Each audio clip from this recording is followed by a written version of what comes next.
Goedenavond, welkom bij Omroep Zeeland. Dit is het nieuws in Zeeland van zaterdag 1 juli.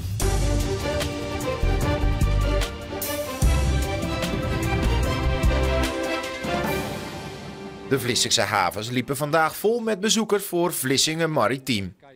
Tientallen grote schepen hebben een plek gevonden, ondanks de tegenslag van afgelopen week. Door het vinden van vliegtuigbommen in de haven moest er voor veel boten een nieuwe plek worden gevonden. Dat is allemaal gelukt. Ja, het is wel een proces met veel hordes geweest. Maar we hebben ze allemaal overwonnen. En nu draait het. Het evenement trekt dit weekend nieuwsgierigen en botenliefhebbers. Ook bijvoorbeeld deze schippers. Zij zijn alleen hier gekomen zonder hun schip. Het is ook wel een beetje een treurig beeld, hè? Hier een schipper aan het bier, zonder schip. Is dat een beetje verdriet verdrinken? Of? Nee. Vorige week had ik een festival met 200.000 mensen. En dan had ik eigenlijk constant mensen rond mij, want dan heb je geen tijd. Vlissingen Maritiem duurt tot zondagavond. Dat horecapaviljoen was dan bedacht om hier ongeveer te komen. Een strandpaviljoen, camperplaatsen, een park op de dijk en een gerenoveerd sluizencomplex. Inwoners van Hansweert hebben grote twijfels of de mooie plannen die samenhangen met de ingrijpende dijkverzwaring voor het dorp nog wel doorgaan. We krijgen nu eigenlijk de signalen dat er niks meer gaat gebeuren. En dat zouden we erg jammer vinden, want het waren gewoon hele mooie plannen die het Hansweert een plus zouden geven. Naar aanleiding van toch alle overlast die we wel hebben van de dijkversterking. De dijkverzwaring is hard nodig omdat de dijk nu te laag is. 2 jaar geleden hoorden bewoners dat ze hiervoor mooie extra's terug zouden krijgen. Maar daarna bleef het stil. Een spanningsveld tussen de gemeente en het waterschap zou hiervan de oorzaak zijn. Bewoners nodigden daarom beide partijen uit om te laten zien hoe het er nu voor staat. Ik kan me wel voorstellen dat daar enige zorgen leven. En dat ze die ook graag willen delen met de leden van het gemeentebestuur. Ik heb het rondje gedaan, daar ben je niet trots op hoe dat erbij ligt. Het waterschap en de gemeente hebben afgesproken weer met elkaar rond de tafel te gaan zitten om de plannen te bespreken. De bewonersgroep hoopt dat dit snel gebeurt, anders zullen ze opnieuw actie ondernemen. Een woonboot in de haven van Arnemuiden is vanmorgen vroeg om onduidelijke reden gezonken. Het drijvende huis in de Arne is bijna helemaal onder water verdwenen. De bewoonster is opgevangen door de hulpdiensten. Hoe het nu verder gaat met de vrouw en de gezonken woonboot is onbekend. In Heikesand was het vandaag terugkomdag van het Burgerberaad Zorg Zeeland.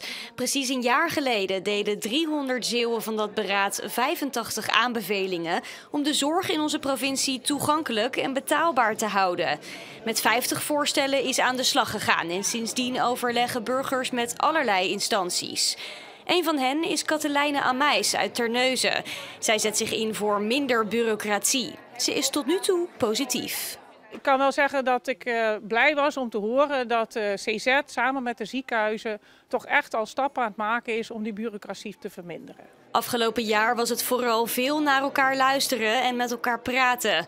En hoewel er veel tevredenheid is over wat er tot nu toe bereikt is, het blijft een ingewikkeld proces. Aan de ene kant heel graag heel snel willen.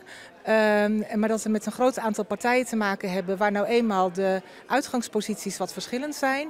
Dus de ene zorgorganisatie staat te popelen om iets door te voeren, terwijl een andere zorgorganisatie misschien ook nog even aandacht moet besteden aan wat andere problemen. En we willen het toch gezamenlijk doen, maar niet iedereen kan tegelijkertijd op hetzelfde moment alles realiseren. En daar moeten we ook het goede gesprek over hebben van hoe we toch die verbinding houden en gezamenlijk op kunnen blijven trekken. Na competitievoetbal in de eerste en tweede klasse tussen Achilles 29 uit Groesbeek op bezoek in Zierikzee bij MZC 11. De voormalige profclub Achilles 29 komt hier na 19 minuten op een 0-1 voorsprong door een treffer van Julian Calor, de aanvoerder. Op slag van rust, de gelijkmaker uit het niets van Rodi Vermu, die van dichtbij kan binnentikken. MZC zit nog steeds in de wedstrijd. De ploeg van trainer Harro Hazelaar liep het kampioenschap mis in de tweede klasse in de slotfase van de competitie. En probeert hier nog in aanmerking te komen voor promotie. Maar ziet de tegenstander scoren een kwartier voor tijd. Sam Wardenaar met de 1-2 voor de ploeg uit Groesbeek. Achilles 29 dus, dat vandaag ook het 95-jarig jubileum viert. Blessuretijd van de wedstrijd wordt het 1-3. en is de wedstrijd beslist. MZC 11 is uitgeschakeld voor promotie en kan volgend jaar een nieuwe poging doen om in die eerste klasse te komen.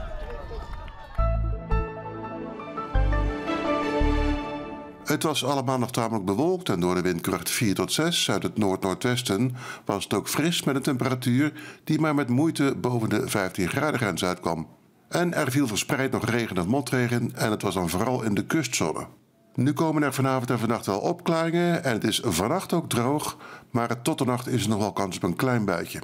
De wind neemt iets af en de minimumtemperatuur loopt uiteen van 11 tot 13 graden. Morgen is de wind matig tot vrij krachtig uit het noordwesten, dat is windkracht 3 tot 5.